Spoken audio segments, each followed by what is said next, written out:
A expectativa de recompensa e reconhecimento tem sido motivo de muitas tragédias pessoais.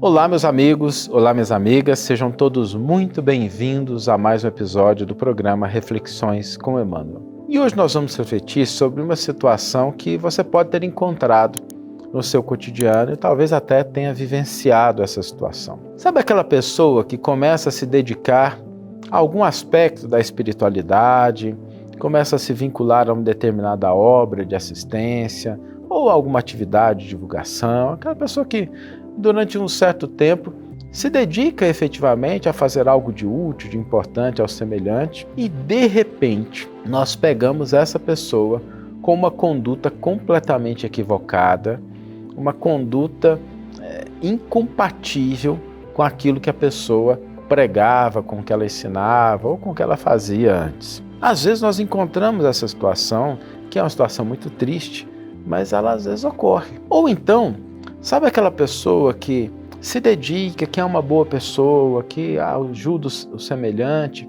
mas de repente quando a pessoa é visitada pela dor, pelo sofrimento, ela desanima, ela entra em desânimo e abandona aquelas atividades, se colocando numa posição de ceticismo, às vezes até de discordância em relação ao que antes ela acreditava. A pessoa fala assim, não, eu ajudei tanta gente e agora que eu estou precisando, ninguém me ajuda.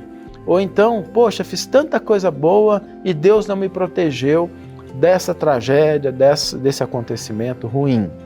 E a pessoa acaba tendo a sua fé fragilizada e se afastando daquilo que antes ela acreditava que era muito importante para a própria vida. Infelizmente, isso é mais comum do que o que a gente imagina. E na raiz dessa conduta, na raiz desse comportamento, está a expectativa do reconhecimento ou de algo que a pessoa vai receber em troca daquilo que ela está fazendo de bem ou daquilo que ela está praticando de caridade, do que ela está aprendendo.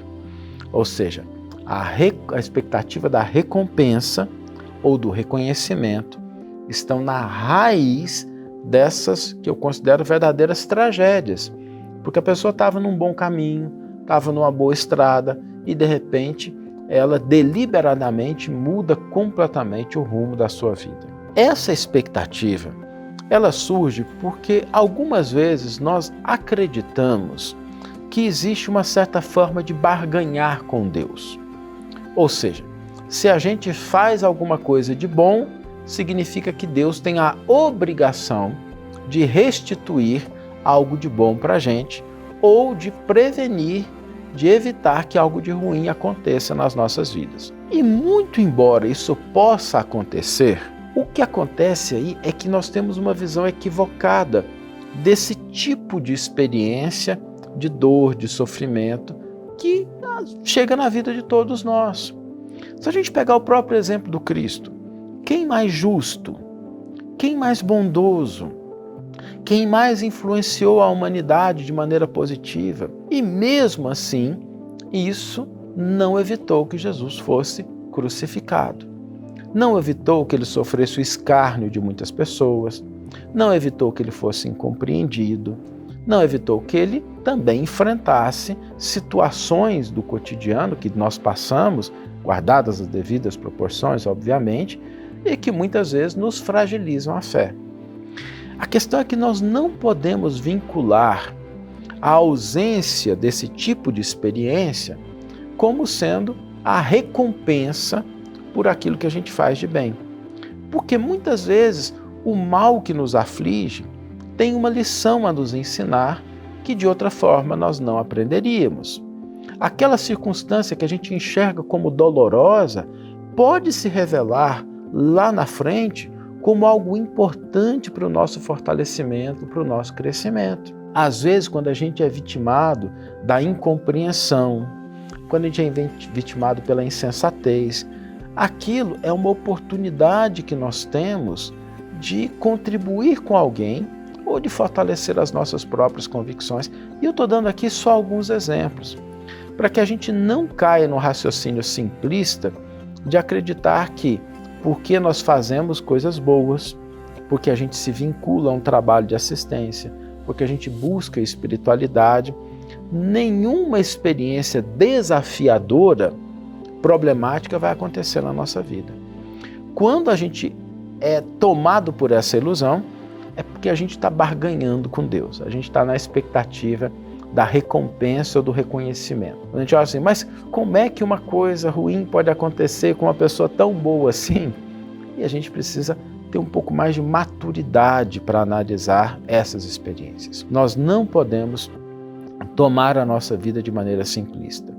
Até porque, se a gente cai nesse equívoco de acreditar que é possível barganhar com Deus desse nível, desse modo, a gente corre o risco de, diante de um problema, diante de uma dificuldade, de um obstáculo, a gente abandonar aquela estrada que nós estávamos percorrendo. E isso vai resultar em um mal, em um prejuízo maior ainda para a gente. Porque se já é difícil enfrentar as situações desafiadoras, trilhando a estrada do bem, imagine se a gente estiver em outra estrada. Imagine o que poderia acontecer ou como nós teríamos condições de enfrentar muitos problemas se nós não estivéssemos vinculados a alguma coisa positiva.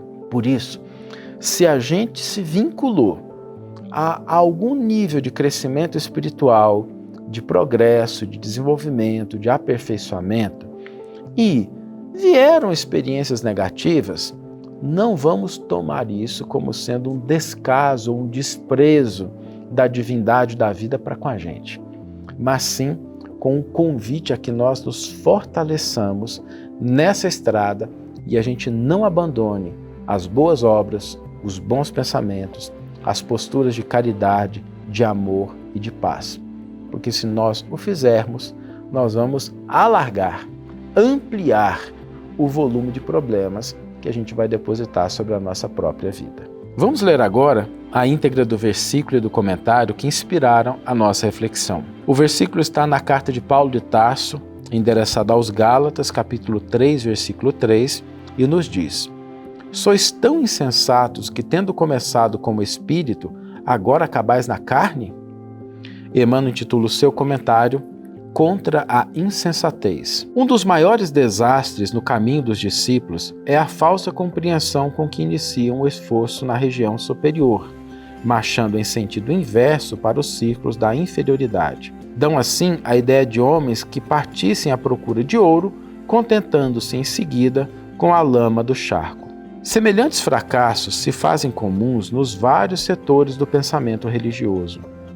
Observamos enfermos que se dirigem à espiritualidade elevada, alimentando nobres impulsos e tomados de preciosas intenções, conseguindo a cura, porém, refletem na melhor maneira de aplicarem as vantagens obtidas na aquisição do dinheiro fácil. Alguns, depois de auxiliados por amigos das esferas sublimadas em transcendentes questões da vida eterna, pretendem atribuir a esses mesmos benfeitores a função de policiais humanos na pesquisa de objetivos menos dignos. Numerosos aprendizes persistem nos trabalhos do bem.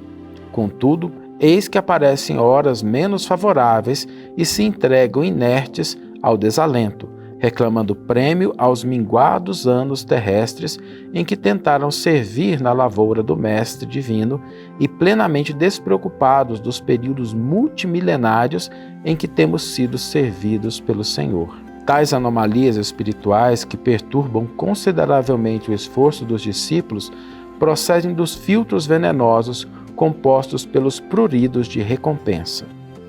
Trabalhemos, pois, contra a expectativa de retribuição, a fim de que prossigamos na tarefa começada em companhia da humildade portadora de luz imperecível. Uma bela página de Emmanuel nos advertindo em relação a esse cuidado que nós temos que ter em relação à expectativa de recompensa e reconhecimento. E o desafio para a gente hoje vai ser executar alguma coisa positiva, alguma ação na esfera do bem, cada um escolhe o seu. Só que nós vamos exercitar, não ter nenhuma expectativa de recompensa ou reconhecimento. Pode ser uma grande atividade, pode ser uma pequena, cada um escolhe a sua, mas hoje vamos fazer algo de positivo em favor do semelhante, sem que a gente espere nenhum retorno. Vai fazer pelo bem de fazer o bem. Se vai acontecer uma retribuição, se a pessoa vai considerar aquilo como adequado ou não, não vai estar na pauta das nossas preocupações. Hoje vamos fazer o bem sem esperar retribuição ou reconhecimento. Que tenhamos todos uma excelente manhã, ou uma excelente tarde, ou uma excelente noite e que possamos nos encontrar no próximo episódio. Um grande abraço e até lá!